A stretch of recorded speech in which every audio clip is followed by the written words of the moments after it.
Okay, hello, and welcome to episode 2 of I Am Now, Making It Up. So, the show where I do stuff to my hair and makeup and talk about stuff. Episode 1, I was very unsure about what I was going to talk about, but during episode 1, I decided what I was going to talk about this time. So that makes it a little easier. I'm not planning on doing a lot to my hair. I'm just putting some of this, like, get rid of your flyaways stuff on it. Works pretty good, and it smells good. It's the same stuff I used last time. I'm going to do the same stuff to my face, but this time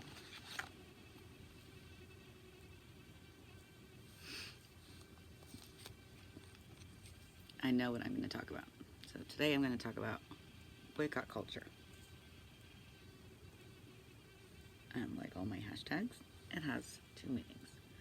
The first one, at least 2 meanings. The first one is boycott culture, like have a culture of boycotting.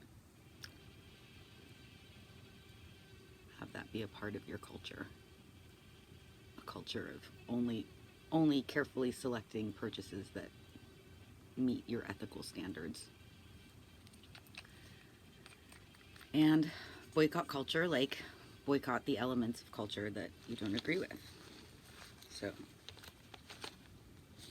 there's so much I don't agree with in this world. Hey, honey. And so I find personally often, like, I don't really get to, like, participate in very much because I'm constantly boycotting everything. But, you know, what are you gonna do? So some of the examples of things that I boycott, elements of culture that I boycott.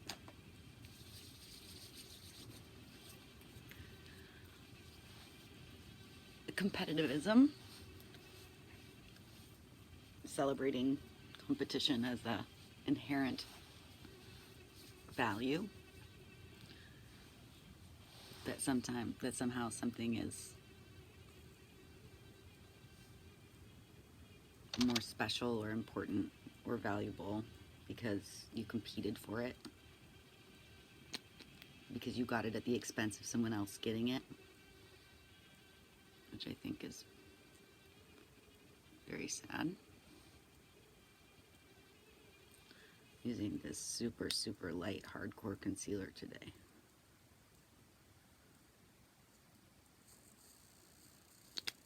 Let's see how that goes.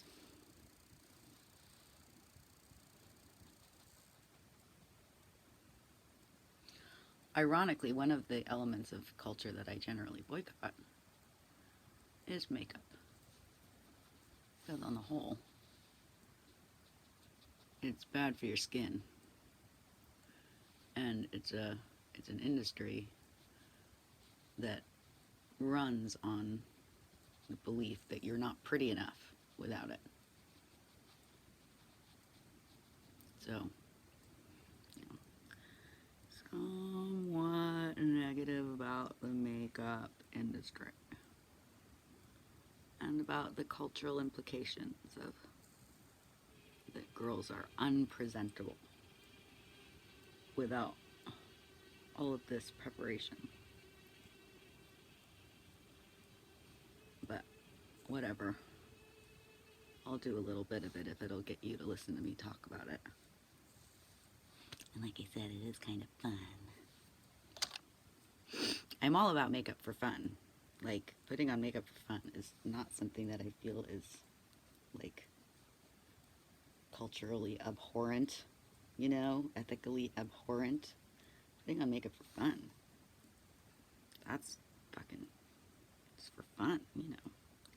But somebody telling you that you can't show up to work unless you've put makeup on, that's, like, evil. Like, really? My face isn't good enough for me to do the job? Like, really? No man has ever told that. Well, actually, that's not true. We do it to men, too. We tell them, if you don't shave that thing off your face, you can't work here. I don't have a lot.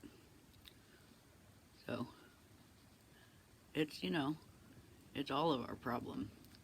This idea that to be professional,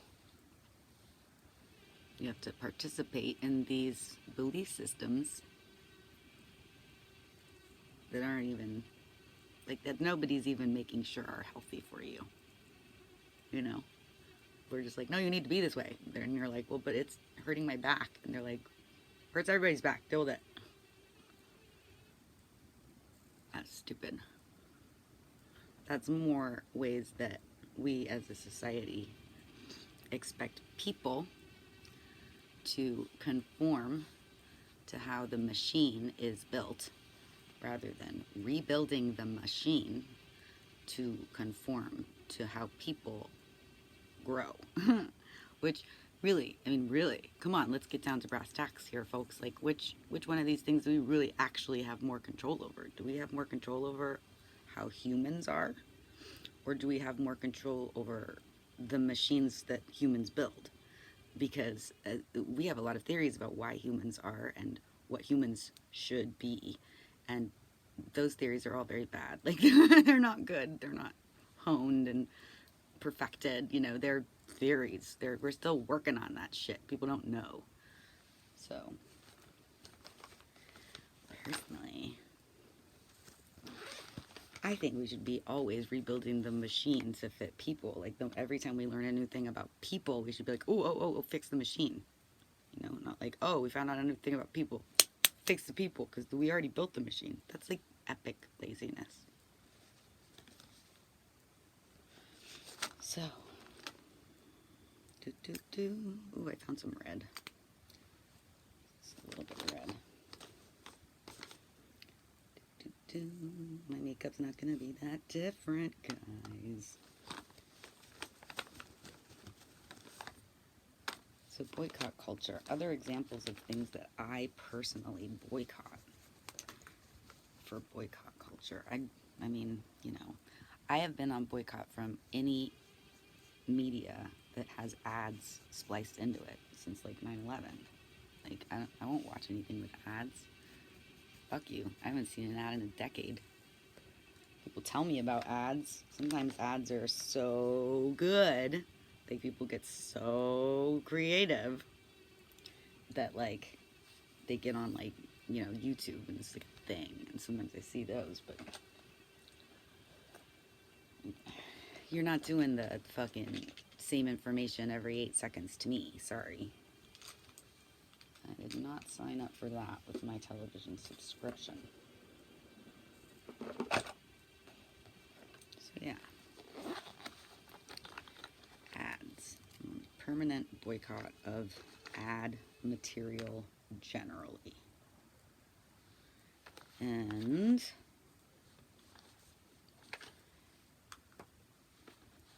try not to buy things. You know, this Ipsy stuff is sort of fun because I don't hardly give them any money, and they send me stuff that, like, I think the deal is that, like, it probably wouldn't have sold if they didn't send it to me. It's kind of how it works, but yeah, and I like that. I spent some money on this. This I actually spent money on. Crop.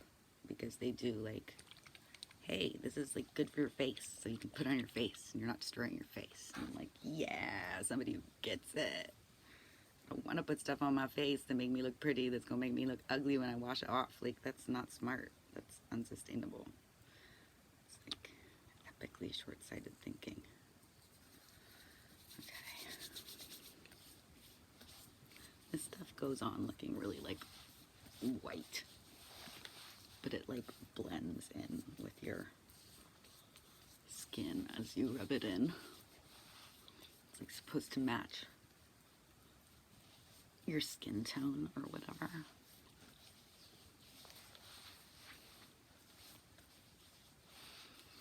So yeah, sales. Black Friday. Oh my god. Like, all the ways that, I'm sorry, fucking Christmas. Yeah. Yeah. I'm on boycott from Christmas. I've been on boycott from Christmas for a long ass time. Because if you haven't seen the 1984 classic Terry Gilliam's Brazil, stop what you're doing, turn me off, and go watch it right now. This is a new makeup I got from Ipsy. It's a Pearl Illuminator. Should be fun. So yeah, Brazil. Go watch it. Because, like, one of the things that's going on in Brazil is that it's always Christmas. We're always giving Christmas presents to each other because Christmas is like the opiate of the masses, like the true opiate of the masses, more so even than television, like, because it's entirely engrossing and participatory. Ritual overgiving, undergiving. Ritual simultaneous overgiving and undergiving. Like, Christmas is about spending more money than you have on shit that other people don't want or need. So, you know. Not to mention, it's like got nothing to do with Jesus. I mean, I'm just, once again, Jesus was born on Halloween. That doesn't have anything to do with fucking... that doesn't have anything to do with boycott culture. I'm taking a hard left. I've also got this new... This is the new powder that I just put on. I like it. And this is the new powder, Will Powder, because it's in environmentally sustainable packaging. Look at this great packaging. I love it. I love it. This is simple. Love it. I want all the makeup to be this way now. So, yeah, football, shopping, Christmas. I don't really, I mean, I can't help it. I'm sorry. I'm weak, but I do kind of do Thanksgiving. I mean, I understand Thanksgiving is totally fucking nasty, but, like, I love turkey and I love stuffing turkeys, so I can't resist stuffing the turkey. I just can't. I cannot resist stuffing a turkey. I am only one woman. So let's see what other boycott culture advertising and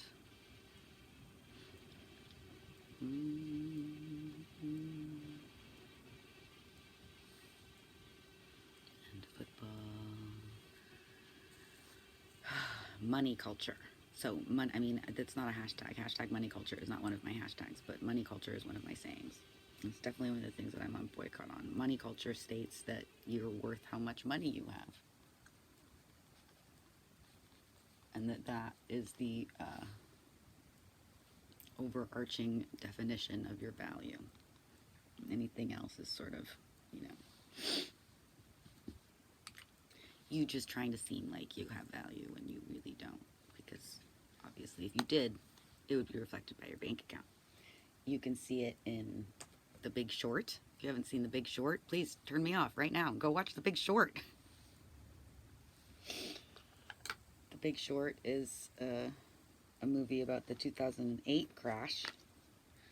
Very, very well documented and accurate with timelines. And I mean, they did a great job with really, like, this is what the fuck, like, this is how this happened. You want to know how this happened? This is how this happened. If you haven't seen that, I've got to strongly recommend that. Looking for my eyebrow pencil. My eyebrow brush. I could try this thing. It's new. This thing's new. Item.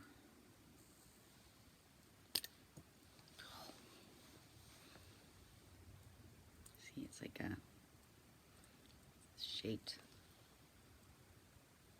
like an eyebrow.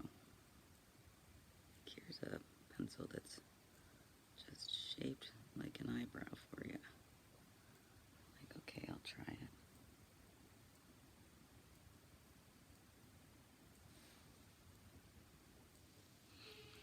nice if I could do my eyebrows, wouldn't it? But then I'd have to leave my house, and I'm not really good at the plucking thing.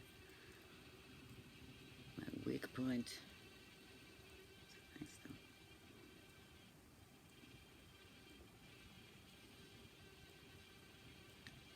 So yeah, I was talking about something that they talk about in Big Short, and now I don't remember what it was. So sorry. Sorry. Maybe it'll come back to me.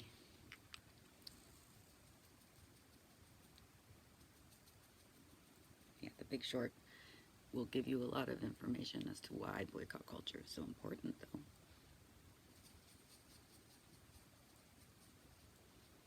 Got some nice pink on this cup.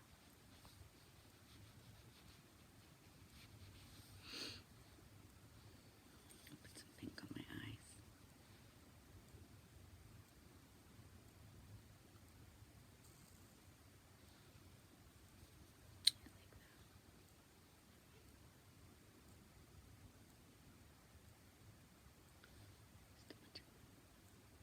Pink. Not pink eye, though. Not pink eye.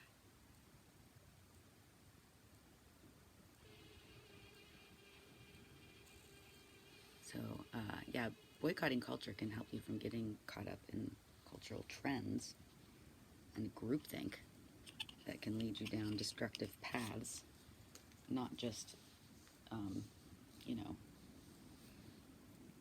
destructive for you, but destructive for others as well.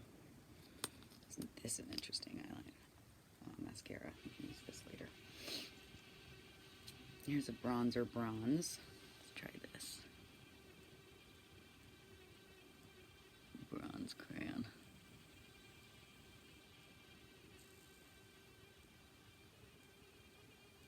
So, you know, like,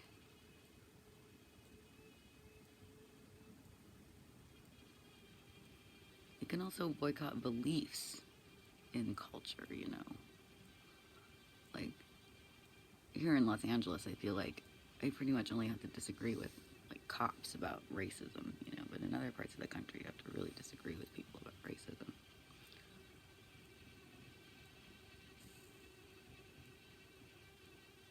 Also, overwork.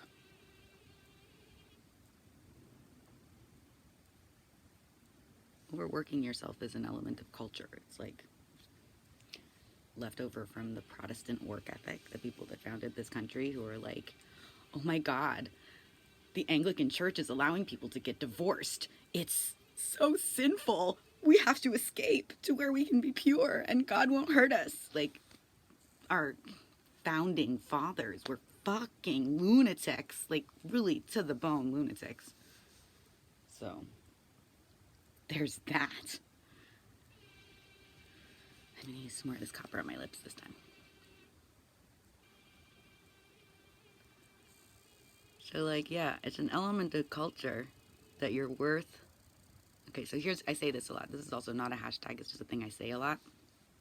We are post-industrial revolution, but we are not yet post-Protestant work ethic.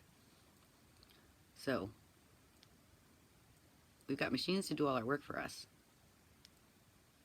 but we still judge people based on how much work they get done. So we invent work, fake work, paperwork.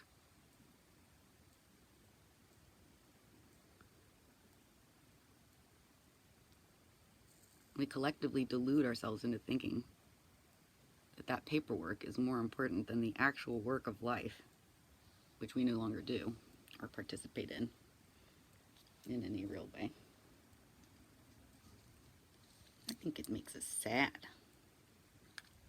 I do. I think it makes us sad as a people that we don't grow our own food and tend our own animals and raise our own children.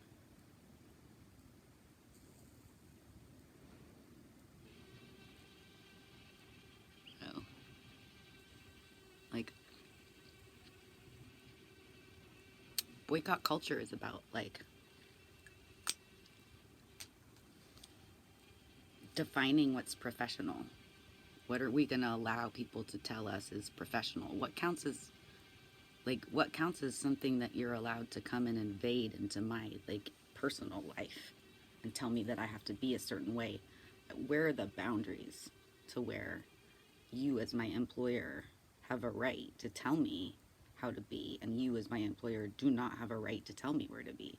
Right now I feel like we've got it totally backwards. Like, we're telling people that we've got it written down on paper that you can't get a job here unless you do your hair a certain way, but they'll hire like a racist. Like, there's no piece of paper that says you can't work here if you're a racist. So, I mean, if you're going to write shit down on pieces of paper about who you will and will not hire, at least make them good things, that useful things. Okay, so boycotting culture looks like, hey, look, I found a whole nother like team of people who are being jerks.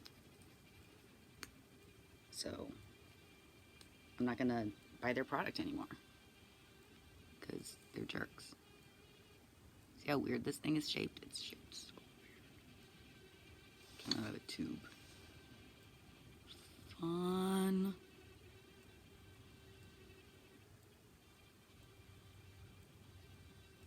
Really fun.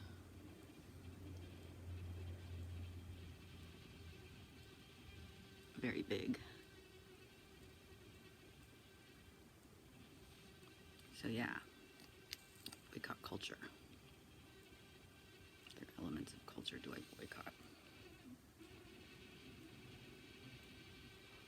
Well, I mean, more money culture, like clothing status, like judging people based on how nice their clothes are.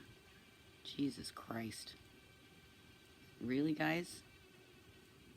Like, we're gonna watch these companies go to third world countries and wipe out their farmland and build factories there, so they have to work for these companies for like 3 cents a week. And we're gonna call ourselves saviors, like we're going over there and spreading, like we're giving them money. They didn't have any money before. Yeah, no, they didn't have money. They had fucking farmland. They had a sustainable life, the thing that we can't seem to manage, like, you know, on our own. We've been fucked up theirs. Made them sew clothes for us instead of growing food for themselves. And then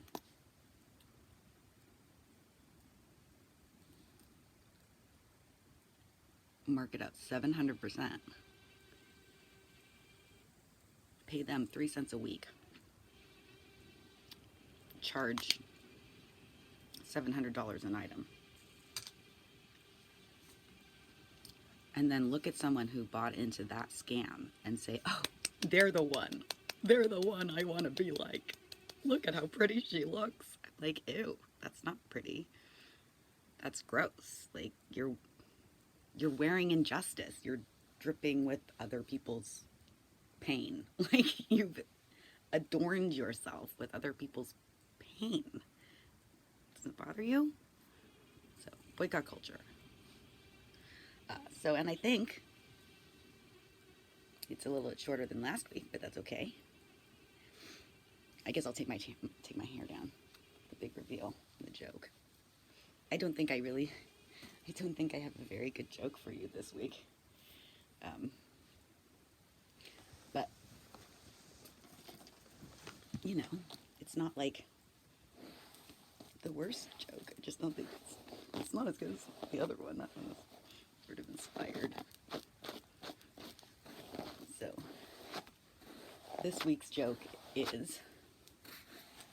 Dun, dun, dun, dun, dun.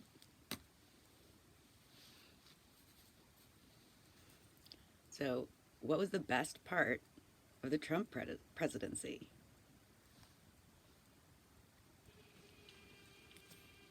It's over! So, happy Sunday and have a great week, and I hope to see you again next week when I believe I will probably do #FuckFreedom.